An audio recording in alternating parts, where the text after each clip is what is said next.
Като видиш, че губиш топчето, буташ флипера, за да спасиш играта. Искаш да бъдеш играч, искаш да надхитриш машината. Обаче, ако я разклатиш прекалено силно, играта те усеща, че се правиш на голям тарикат и блокира. Страхотно харесах филма Тил. Любов от пръв поглед.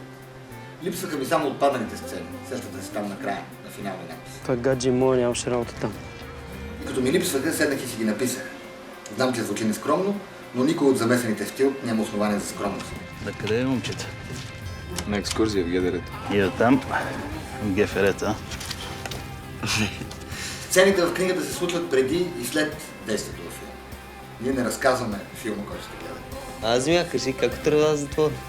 Ти попита ли нещо? И ви кана най-официално на страницата enthusiast.bg заедно да продължим писането на големия роман Тил. Заедно да разкажем историята на нашите обсъдени любови. Не трябваше да идваш тук. Ти не го познаваш. Разбира се, може да изберете кротко да се тилтнете и някой друг да напише вашата история. Така както се е случвало много пъти до сега. Аз все пак ви очаквам на enthusiast.bg. Ей, това е Тил. Гейм овър. Скиви. Don't throw